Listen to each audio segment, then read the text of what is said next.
Wow, I can't believe this day actually came. I honestly never thought I'd be sitting here doing a review for Halo Wars 2. The original Halo Wars was met with lackluster reviews and was Ensemble's last game before going under. Any hope for a sequel seemed non-existent and unlikely at best. But sure enough, 8 years later, on a different platform and from a different developer, Creative Assembly, we finally saw a sequel. Hello everyone, Casey here, and welcome to my review for Halo Wars 2. Where to even start with this game though, as at launch the game is almost overflowing with options and content. I think for the sake of my love for the lore of Halo, we'll start with the campaign. Halo Wars 2 takes place about 28 years after the events of the original Halo Wars. The Spirit of Fire, now without a slipspace drive, is left to essentially float through space in hopes of rescue. But reminiscent of the start of Halo 4, Captain Cutter, Professor Anders, and the rest of the crew of the Spirit of Fire are awakened from cryosleep to an alarming presence. On alert, the Spirit of Fire is orbiting Installation 00, or the Ark. Yes, that's right, the very same Ark from Halo 3. While asleep, the ship's now deceased AI, Serena, left the crew a message telling them of the Ark and a distress beacon coming from the Forerunner installation. Captain Cutter then sends down a small team of Spartans for a reconnaissance mission, and what they find is something they could never have prepared for. The leader of a mercenary faction that even the Covenant feared and couldn't control. The Banished. Enter Atriox, the most badass brute, in my humble opinion, in all of Halo lore. With that out of the way, I now want to say a few things about the story in Halo Wars 2. First of all, for the first time since Halo Reach, I feel we are getting a true and respectful addition to the Halo lore.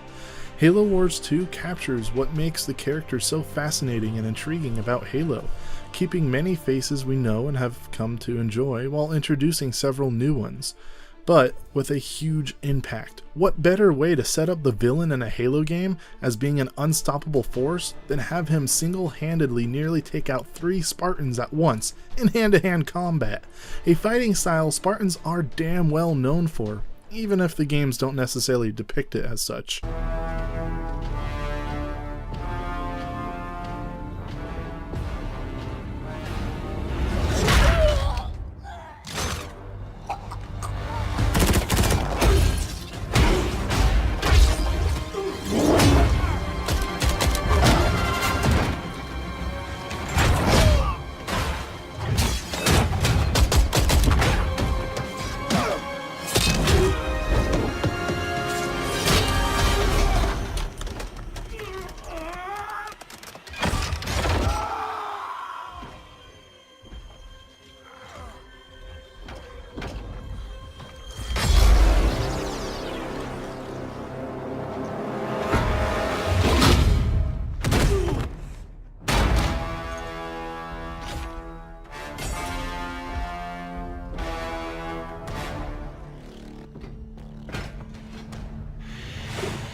As I suspected.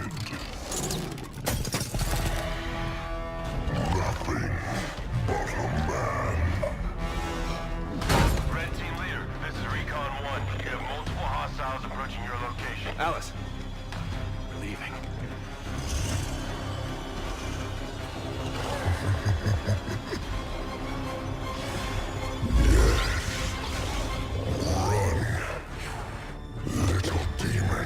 Command, this is Red Team. We have a Spartan casualty. Hunt them down. In short, the story in Halo Wars 2 is intimate, while still achieving the epic scale and stakes that the franchise has become known for. As far as the gameplay goes, Halo Wars 2 is an RTS, or a real-time strategy game, falling somewhere in the same plane of games such as StarCraft and Age of Empires. However, since Halo Wars 2 was first and foremost designed to be used with a controller, it means that a lot of the genre's tropes and options are sort of out of the window. Even while playing on PC, it still feels pretty boiled down to almost the core functions of what makes an RTS an RTS. Trading a deep economic aspect for a simple 2-resource system, power and supply, among many other trade-offs. Halo Wars 2 kind of feels simple, as if it was an introductory to the genre as a whole, which might not be such a bad thing. After all, games such as StarCraft 2 can quickly feel overwhelming to new players. so the concept isn't necessarily bad. However, there are a few gripes that I feel I should point out. The UI in the game feels a little clunky, even with a mouse and keyboard. Oftentimes you'll be cycling through multiple menus to achieve the most basic of tasks. Clicking on your minimap doesn't always take you to the location you indicated, and the game's click to move is inaccurate at best. Oftentimes I must click multiple times to get my squads to move, and when they do, they frequently overshoot the target. This becomes very apparent when you're trying to heal your squad via commander abilities. Your squads will either start moving on their own, leaving the healing radius, or simply spread out, meaning you'll only heal a small fraction of your team. Some of these things, if not all of them, I feel could be addressed in a patch, so let's just hope that Creative Assembly hears about these issues and fixes them. Oh, and on a side note, there also seems to be quite a few different bugs currently, at least on the PC version of the game. Often the game will just give up and go home when it comes to loading the next part of the campaign. It'll just sit there endlessly hanging in loading time and space. Another odd issue, one in which I'm not sure I should complain about or not, but there's a particular mission in the campaign where you must defend a structure for about 30 minutes, taking on endless waves of increasingly difficult banished forces. Well, with about 10 minutes left to go, I failed, or at least I thought I did. My base and the structure I was tasked with protecting were destroyed, but rather than the game ending and reloading to an earlier save, it just kind of kept going. For nearly 10 minutes the game went on. I had no control of the camera or any in-game functions. I could just see where the structure I was supposed to protect once stood. And as time went on, I could see hundreds, if not thousands of enemy units pouring into view. But once the clock hit 0, I was greeted with the mission complete screen, leaving me to scratch my head, laugh a little, but ultimately feel cheated as I didn't earn the victory fairly. You lose everything. They got no response. Can I get some anti-air support ASAP? They're targeting the particle cannon. We can't lose it.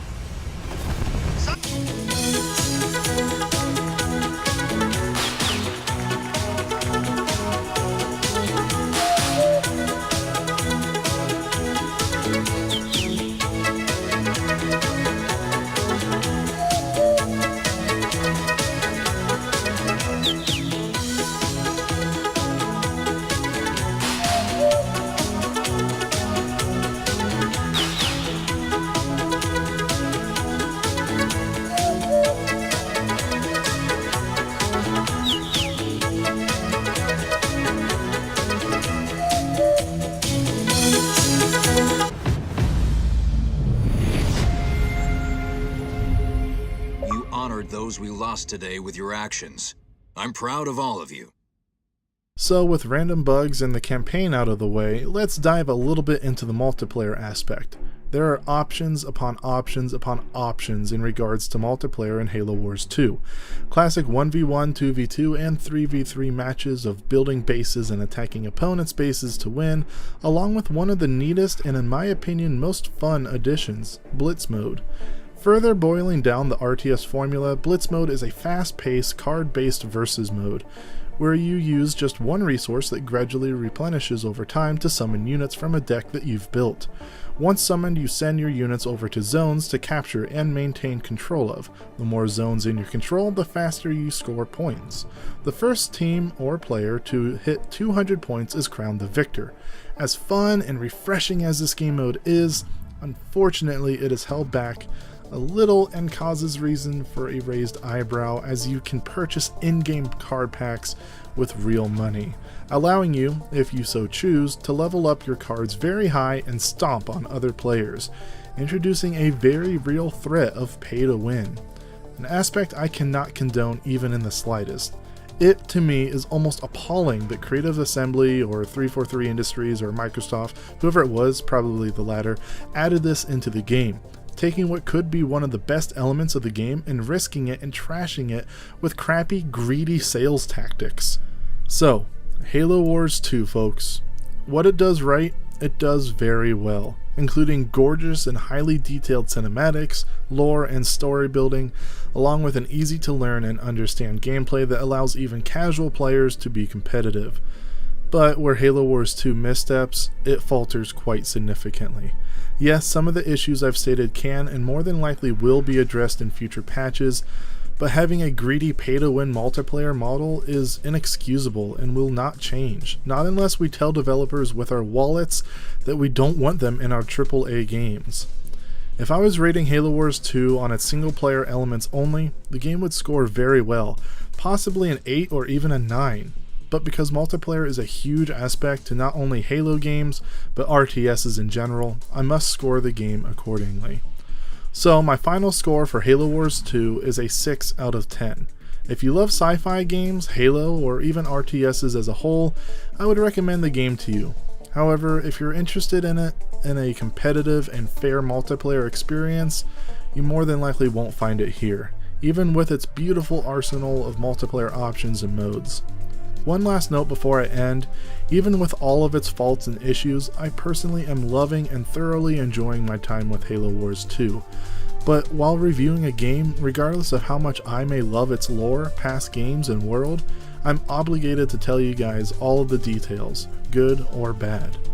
Well, I hope you enjoyed my review for Halo Wars 2. If you did, please be sure to like and subscribe to stay up to date with my latest videos and reviews. Well, until next time, guys.